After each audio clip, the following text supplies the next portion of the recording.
दोस्तों आपका स्वागत है पैक लेकर के इस चैनल पर। आज हम बात करेंगे दिसंबर 2024 के मंथ में भारतीय नौसेना की ट्रांसफॉर्मेशन और एक्सपेंशन किस तरीके से तेजी से हो रही है। दोस्तों वो कहा जाता है ना, वह पथ क्या पथिक कुशलता क्या, जिस पथ पर बिखरे शूल न हो, नाविक की धैर्य कुशलता क्या, जब धाराएं प्रतिकूल न हो। यह पंक्ति जयशंकर प्रसाद जी की है और इस पंक्ति से भारतीय नौसेना पूरी तरीके से रिलेट करती है। दिसंबर 2024 का मंथ भारतीय नौसेना के लिए सबसे इम्पॉर्टेंट है, क्योंकि भारतीय नौसेना को लगातार रिसर्च सर्वे वेसल, फ्रिगेट्स और अब सबमरीन मिलने जा रही हैं, जिससे कि भारतीय नौसेना की शक्ति इंडियन ओशन रीजन में और भी शक्तिशाली हो पाएगी। हम जानते हैं कि साउथ एशिया के रीजन में भारत के दो सबसे बड़ी एडवर्सरी हैं, पहला चीन और दूसरा पाकिस्तान। इन दोनों के साथ एक साथ निपटने के लिए भारतीय नौसेना को अपनी शक्ति बढ़ानी होगी, लेकिन भारत सरकार के द्वारा जो डिफेंस बजट अलॉट किया जाता है उसका सिर्फ 15% हिस्सा ही नेवी को दिया जाता है। भारतीय नौसेना इस दिशा में भी काम कर रही है कि इनको अधिक से अधिक बजट मिल सके, जिससे कि वो अपने नेवी का एक्सपेंशन कर पाए। इस साल भारतीय नौसेना ने अपने आप को ट्रांसफॉर्म करने के लिए भारतीय कंपनियों और विदेशी कंपनियों के साथ करार किया। अभी आपको याद होगा हमारे रक्षा मंत्री राजनाथ सिंह रशिया की यात्रा पर गए हुए थे, जहां पर उन्होंने आईएनएस तुशील को कमीशन करवाया और अब जल्द ही आईएनएस तुशील भारतीय नौसेना में ज्वाइन होगी। इसके साथ भारत को अभी यानी कि इसी मंथ 2024 में जो है दो नई वॉरशिप्स मिली हैं, जिनका नाम है आईएनएस सूरत और आईएनएस नीलगिरी। आईएनएस सूरत की बात करें तो ये एक डिस्ट्रॉयर है और आईएनएस नीलगिरी हमारा एक फ्रिगेट है। इसको नौसेना में शामिल कर दिया गया है।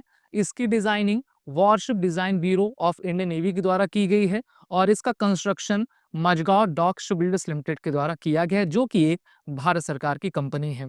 भारत के द्वारा project 15B steel guided missile पर काफी लंबे समय से कार्य किया जा रहा है और प्रोजेक्ट 15B में बी जो है, बी स्टैंड फॉर ब्रावो होता है। इसके तहत जो है टोटल 4 डिस्ट्रॉयर्स बनाई जा रही हैं, वो भी विशाखापत्तनम क्लास की, जिसमें आईएनएस सूरत चौथे नंबर पे था। इसमें जितनी भी शिप्स बनाई गई हैं वो सभी भारत के शहरों के नाम के ऊपर आपकी रखी गई हैं। प्रोजेक्ट 15B का प्रेडिसेसर प्रोजेक्ट 15 था, जिसमें टोटल 3 दिल्ली क्लास की डिस्ट्रॉयर्स बनाई गई थी। इसके बाद इसका सक्सेसर प्रोजेक्ट 15A रहा, इसमें टोटल 3 कोलकाता क्लास की डिस्ट्रॉयर्स बनाए गए और लास्ट में प्रोजेक्ट 15B आया, जिसमें भारतीय नौसेना ने टोटल 4 विशाखापत्तनम क्लास की डिस्ट्रॉयर्स को बनाया हुआ है। आईएनएस सूरत की स्पेसिफिकेशंस की बात करें तो इसका डिस्प्लेसमेंट 7400 टन्स का है, लेंथ 164 मीटर की है और ये काफी वर्सेटाइल, पोटेंट टेक्नोलॉजी इक्विपमेंट के साथ पूरी तरीके से लैस है, जिससे कि हम अपनी सीमाओं की सुरक्षा कर सकेंगे। इसकी speed 30 knots which is equal to the 56 kilometre per hour की है और ये अपने सी ट्रायल्स में बेहतर तरीके से अपने प्रदर्शन किया हुआ है। Combined gas and gas propulsion set के साथ ये 4 गैस टरबाइन के साथ आता है, जिससे कि इसकी क्षमता और भी बढ़ती है और भारतीय नौसेना का ये पहला एआई इनेबल्ड वॉरशिप है, जिससे कि नौसेना के अधिकारियों को, कैडेट्स को अधिक से अधिक आपकी महारत प्राप्त हो सकेगी। यहाँ पर आप देखिए इस मैप को, जिसमें इन प्रोजेक्ट के अंतर्गत डिफरेंट डिफरेंट क्लास की डिस्ट्रॉयर्स को बनाया गया है, जैसे कि INS Delhi, INS Imphal, INS Kolkata, INS Visakhapatnam, INS Chennai, INS Kochi, INS Mormugao, INS Mumbai और अब शामिल हो चुकी है आईएनएस सूरत। वहीं पर बात करेंगे आईएनएस नीलगिरी की, तो इसको भी 20 दिसंबर 2024 को आईएनएस सूरत के साथ कमीशन कर लिया गया है। नीलगिरी एक पहाड़ी के नाम पर इसका नाम आपका रखा गया है। ये प्रोजेक्ट 17A के तहत बनाई गई एक स्टील फ्रिगेट शिप है। तो प्रोजेक्ट 17A में ए स्टैंड फॉर अल्फा होता है और जब भी किसी इक्विपमेंट के आगे स्टील्थ लगता है तो उस टेक्नोलॉजी को, उस शिप को किसी भी रडार के द्वारा पकड़ पाना काफी मुश्किल रहा करता है। प्रोजेक्ट 17 शिवालिक क्लास पर आपकी बेस्ड थी। Nilgiri is the first among the 7 project 17A frigates, जिसको भारत की ही कंपनी एमडीएल के द्वारा बनाया गया है और जीआरसी भी यानी कि Garden Reach Shipbuilders Engineers Limited Kolkata की इसमें इन्वॉल्व है। The ships are fitted with the supersonic surface to surface missile system, medium range surface to air missile system, 76 upgraded gun इसमें लगाई गई है और इसमें rapid fire close in weapon system लगाया गया है, जिससे कि ये फायर पावर और भी अधिक दे सके। सबसे अच्छी बात ये है इन सभी शिप्स में 75% इंडिजिनाइजेशन का कार्य किया गया है और इसमें more than 200 MSME sector Bharat के आपके इन्वॉल्व रहे हैं, जो कि भारत को, भारतीय नौसेना को सेल्फ रिलायंस देते हैं। इंडियन नेवी ने 2047 तक अपने आप को एक लक्ष्य दिया है कि वो पूरी तरीके से 100% स्वदेशी हो जाएंगे और अपनी रिलायंस खुद के इंडस्ट्रीज पर आपका रखेंगे। अगर हम भारत के न्यू वॉरशिप को देखें तो प्रोजेक्ट 17A के तहत INS Nilgiri, INS Himgiri, INS Udaygiri, INS Dunagiri, INS Taragiri, INS Vindhyagiri और आईएनएस महेंद्रगिरी बनाई जा रही हैं, जिसमें आईएनएस नीलगिरी को अब कमीशन कर लिया गया है। कुछ शिप्स हैं जिनके ट्रायल्स आपके चल रहे हैं, बाकी सभी को बनाकर तैयार किया गया है। अगर हम बात करते हैं शिप की, जिसमें फ्रिगेट आता है, तो फ्रिगेट क्या होते हैं?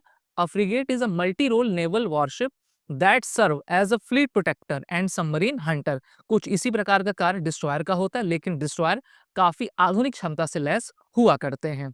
तो हमारी जो सूरत और नीलगिरी को डिलीवर किया गया है, इसमें मेजर वेपन्स आपके फिट किए गए हैं और इनको भारत की company BAPL, Larsen Toubro, MTPF, BEL, Bharat electronic limited, BHEL भेल और महिंद्रा अन्य कंपनियों के द्वारा बनाया गया है। और इसके पहले आपको याद होगा, इसी मंथ दिसंबर 2024 में इंडियन नेवी को आईएनएस निर्देशकशिप दी गई है, जो कि भारतीय नौसेना की दूसरी सर्व वेसल लार्ज प्रोजेक्ट के तहत बनाई गई है।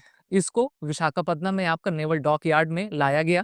This is the second of the 4 ship of survey vessel large project under constructed by the GRSC. तो जीआरएससी ने इसको आपका बनाया हुआ है। अगर हम एमडीएल की बात करें तो एमडीएल जो है भारत की ही कंपनी है, जो कि मझगांव मुंबई में आपकी लोकेटेड है और भारतीय नौसेना के लिए और भी अन्य लोगों के लिए tankers, cargo bulk carriers, passenger ships, ferries ये सब बनाया करती हैं और इस तरीके से भारत को आपका अधिक से अधिक सुरक्षा रक्षा की तैयारियों के साथ लैस करती हैं। अभी हाल ही में इंडियन नेवी को जो है आईएनएस तुशील तो मिल ही गया है। आईएनएस तुशील के साथ अब हमको एक नया वॉरशिप मिलने जा रहा है। उस वॉरशिप का मैं नाम आपको बताना चाहूंगा। उस वॉरशिप का नाम है तमाल। जी हाँ, तमाल एक फ्रिगेट है जिसको रशिया के द्वारा बनाया जा रहा है और नेक्स्ट ईयर यानी कि मार्च अप्रैल 2025 में भारत को आईएनएस तमाल आपका दे दिया जाएगा। इसके अलावा आईएनएस वाक्षीर के आपके ट्रायल्स चल रहे हैं और जल्द ही ये कहा जा रहा है कि शायद इस दिसंबर के लास्ट में या फिर फर्स्ट वीक ऑफ जनवरी में आइनस वार्कशीर, जो कि French origin Scorpene Kalvari class की एक सबमरीन है, फ्रेंच नेवल ग्रुप और मझगांव डॉक लिमिटेड के द्वारा बनाया गया है प्रोजेक्ट 75 के तहत, उसको भी नौसेना में जल्दी कमीशन कर दिया जाएगा। तो इस प्रकार से हमारे पास स्कॉर्पियन क्लास के टोटल 6 आपके सबमरीन हो जाएंगे। भारत और फ्रांस इस पर भी निगोशिएट कर रहे हैं कि 3 और अन्य हम स्कॉर्पियन क्लास के सबमरीन बनाएंगे और सभी जो है इंडिजिनियस फ्रंटलाइन वॉरशिप्स रहेंगी, जिससे कि नौसेना की क्षमता इंडियन ओशन रीजन में बेहतर हो पाएगी। और अगर हमें पाकिस्तान और चीन का एक साथ सबमरीन टू सबमरीन मुकाबला करना है तो हमारे पास टोटल 24 सबमरीन्स होने चाहिए। आईएनएस वार्कशीट के पास हमारे पास टोटल 18 सबमरीन्स हो पाएंगी। Overall the Indian navy now has 60 warships and vessel under construction in the Indian shipyards. तो अभी तो 60 हमारे पास बन रही हैं।